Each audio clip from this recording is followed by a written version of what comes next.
Assalamualaikum warahmatullahi wabarakatuh. Saya Reva Sofianur Aziza dari Prodi Teknik Sipil Universitas Sultan Ageng Tirtayasa. Di sini saya akan memaparkan sekaligus mereview materi 1-6 pada mata kuliah pemindahan tanah mekanis dan alat berat yang diampu oleh Ibu Siti Asiyah STMT. Review ini merupakan salah satu syarat untuk mengikuti UTS pada semester 3 ini di mata kuliah tersebut. Selanjutnya, langsung saja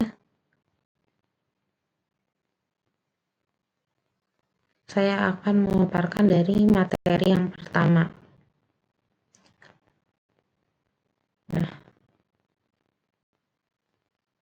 yang pertama yaitu alat penggusur, di mana penggunaan alat berat itu disesuaikan dengan kondisi dan situasi di lapangan pekerjaan. Sehingga jika hal ini tidak sesuai atau tidak tepat akan menyebabkan kerugian, di antaranya rendahnya produksi, tidak tercapainya jadwal atau target yang telah ditentukan, atau kerugian biaya perbaikan yang tidak semestinya. Oleh karena itu, sebelum menentukan tipe dan jumlah peralatan dan attachment-nya harus dipahami fungsi dan aplikasi alat berat. Di sini bisa kita ketahui jenis alat gusur diantaranya yaitu traktor, bulldozer, dan scraper. Yang pertama, traktor yaitu adalah alat yang mengubah tenaga mesin menjadi tenaga gerak atau mekanik. Penggunaan traktor adalah sebagai alat penggerak atau prime mover bagi alat berat, misalnya untuk menarik, mendorong, serta sebagai tempat dudukan alat lain dan sebagainya, namun dapat juga digunakan untuk keperluan yang lain. Selanjutnya itu bulldozer. Bulldozer merupakan alat yang menggunakan traktor sebagai tempat dudukan. Nah, dan penggerak utamanya, jadi berupa attachment. Jadi si bulldozer ini dipasang di atas dudukan dari traktor. Ada kalanya bulldozer ini juga dipasang pada prime mover lain seperti truk-truk berat atau girder, terutama bulldozer ukuran kecil untuk pertimbangan ekonomisnya. Itu selanjutnya scraper. Dan pekerjaan penggusuran tanah, scraper selain digunakan untuk menggali juga dapat untuk mengangkut. Pada kenyataannya, scraper ada yang mempunyai mesin sendiri dan ada yang ditarik traktor. Tetapi secara keseluruhan, scraper dan traktor disebut sebagai scraper saja. Jadi jika hanya mesin tunggal itu scraper, dan jika digabungkan dengan traktor itu juga tetap disebut scraper saja. Nah, selanjutnya itu materi yang kedua, alat gali. Alat penggali ini mempunyai as di antara alat penggeraknya dan badan mesin sehingga alat berat tersebut dapat melakukan gerakan memutar walaupun tidak ada gerakan pada alat penggerak. Pemilihan alat tergantung kemampuan alat tersebut pada suatu kondisi lapangan tertentu. Alat gali mempunyai kesamaan alat penggerak yaitu roda ban atau crawler. Alat beroda crawler umumnya dipilih jika alat tersebut digunakan pada permukaan kasar atau kurang padat. Nah, adapun jenis-jenis alat gali diantaranya yaitu ekskavator, backhoe, power shovel atau disebut juga front shovel, ada dragline dan clamshell. Ekskavator digunakan untuk menggali parit, lubang, dan fondasi. Digunakan juga untuk penghancuran gedung, meratakan permukaan tanah, mengangkat dan memindahkan material, menguruk sungai, dan sebagai alat pertambangan.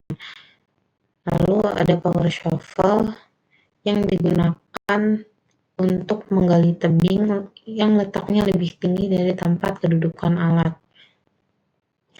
Jenis shovel sendiri itu ada shovel dengan kendali kabel atau cable control dan shovel dengan kendali hidrolis atau hydraulic control. Lalu ada dragline. Dragline merupakan alat untuk menggali tanah dan memuatkan pada alat-alat angkut, misalnya truk, traktor, penarik gerobak, atau ke tempat penimbunan yang dekat dengan tempat galian. Lalu ada clamshell. Clamshell ini adalah alat gali yang mirip dengan dragline, hanya tinggal menggali bucketnya saja.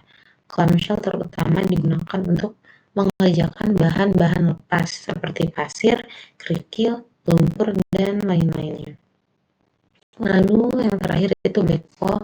Backhoe sering juga disebut pull shovel.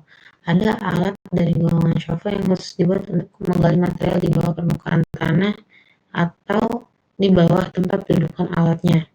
Jadi alat penggalinya itu ada di bawah dudukan. Keuntungan backhoe jika dibandingkan dengan dragline dan clamshell ialah karena backhoe dapat menggali sambil mengatur dalamnya galian yang lebih baik. Selanjutnya itu materi yang ketiga, grader dan loader. Apa itu grader? Motor grader merupakan salah satu alat berat yang sangat penting untuk konstruksi jalan. Jadi biasanya grader digunakan di jalan.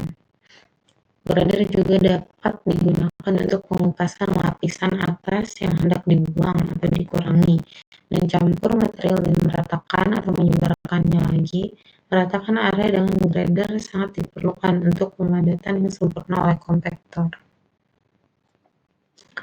Fungsi grader diantaranya itu grading, perataan permukaan tanah, shaping, pemotongan untuk mendapatkan bentuk atau profil tanah, bank shaping, pemotongan untuk mendapatkan bentuk atau profil tanah, scarifying, pengurukan untuk pembuatan saluran, ditting, pemotongan untuk pembuatan saluran, mixing and spreading, mencampur dan menghampar material di lapangan. Lalu bagian-bagian dari motor grader itu diantaranya deadlift cylinder, drawbar lift cylinder, cab, rear wheel, ripper, articulate cylinder, blade, front wheel, dan headlamp.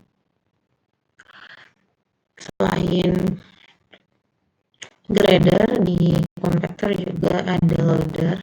Loader ini merupakan alat pengangkut material dalam jarak pendek.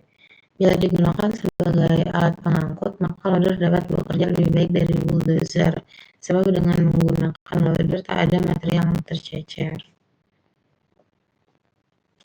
Faktor kapasitas angkat loader.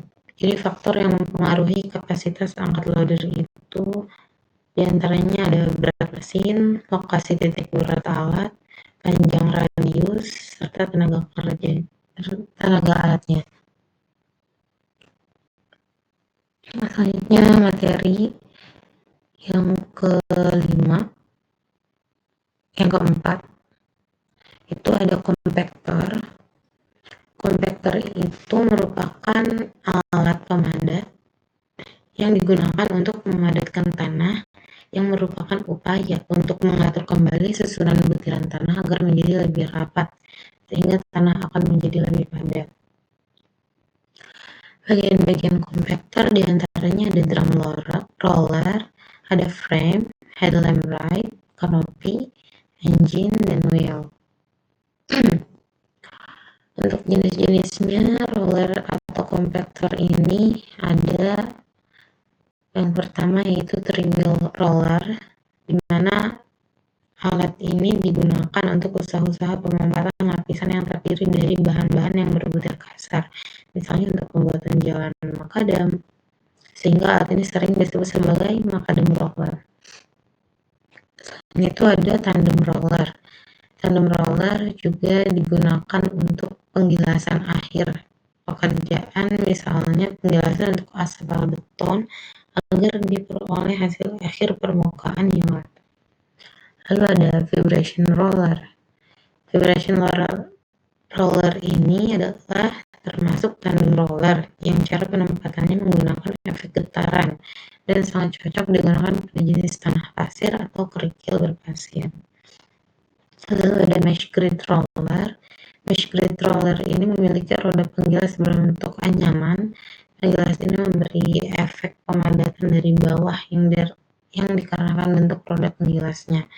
Mesh grid roller optimal digunakan untuk menggilas lapisan tanah yang berbutir kasar. Lalu ada segmen roller. Segmen roller ini memberikan efek pemadatan dari bawah juga sama seperti mesh grid roller. Walaupun masuknya roda ke dalam tanah tidak begitu dalam. Keuntungan lain adalah kelebihan air yang terdapat pada lapisan tanah dapat ditekan keluar sehingga yang tertinggal hanya cukup untuk memberikan kepadatan maksimal, jadi kadar airnya bisa berkurang. Lalu ada sheep's foot roller. Prinsip dari sheep's foot roller adalah sebuah silinder yang di bagian luarnya dipasang kaki-kaki. Pada kaki-kaki ini terjadi tekanan yang tinggi sehingga kaki-kaki ini masuk ke dalam tanah dan memberikan efek pemadatan dari bawah. Sheep's foot roller ini baik digunakan untuk tanah berpasir dengan sedikit mengandung lempung, juga untuk tanah yang plastis dan kohesif. Sangat efektif digunakan untuk memadatkan material lepas dengan tebal lapisan antara 15 sampai 25 cm. Lalu ada pneumatic tire roller, di mana alat ini mempunyai roda-roda dari ban karet, disebut juga pneumatic, dengan permukaan yang dibuat rata. Susunan rodanya dibuat sedemikian rupa sehingga jalur yang dilewati roda depan jatuh di antara jalur-jalur roda belakang. Dengan demikian, gilasan dapat merata pada lintasan roller. Berat roller jenis ini juga dapat ditambah dengan mengisi air atau pasir dalam bak yang disediakan dalam dinding mesin. Ini untuk menambah berat dari alat berat tire roller ini. Lalu selanjutnya yang terakhir yaitu dump truck. Truk ini adalah alat yang khusus digunakan sebagai alat angkut karena kemampuannya. Misalnya dapat bergerak cepat, kapasitas besar, dan biaya operasinya relatif murah. Alasan lain penggunaan truk sebagai alat angkut adalah karena kebutuhan truk mudah diatur dengan produksi alat-alat gali, sehingga truk sangat luas pengorganisasiannya dengan alat-alat lain. Hal ini sangat bermanfaat bagi penghematan biaya operasi pelaksanaan proyek. Yang membedakan antara dump truck dengan truk lainnya yaitu ukuran dan bahan bakar yang digunakan. Lalu banyaknya gigi persneling atau gear, banyaknya roda gerak, misalnya 2, 4, dan 6. Jadi roda yang terdapat pada dump truck ini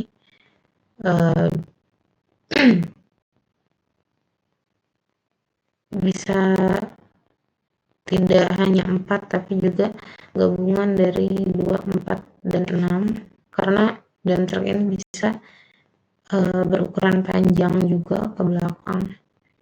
Lalu susunan roda-roda dan banyaknya sumbu atau gandar serta ada kemampuan angkut dalam ton meter kubik. Lalu cara membuang muatannya itu secara damping, misalnya rear dam, side dam, dan bottom dam.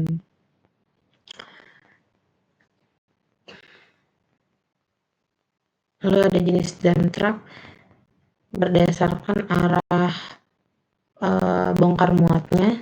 Yang pertama itu rear dump truck yang membuang muatan ke belakang, lalu side dump truck yang membuang muatan ke samping, dan bottom dump truck yang membuang muatannya melalui bawah bak.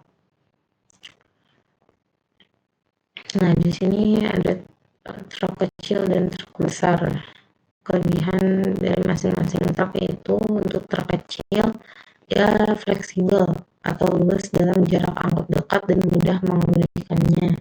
Kecepatannya tinggi, berkurangnya produksi tidak begitu terasa bila salah satu truk ada yang mogok atau rusak, karena ini dipengaruhi oleh kapasitasnya juga.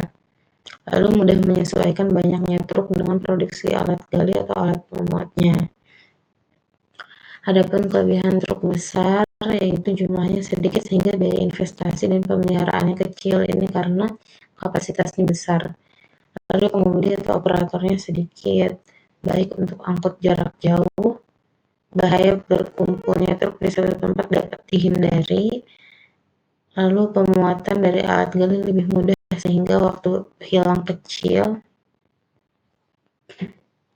Bahan bakar biasanya relatif sedikit dan memperkecil frekuensi menunggu pada tempat gali. Baik, mungkin hanya itu pemaparan atau review materi dari materi 1 sampai materi 6.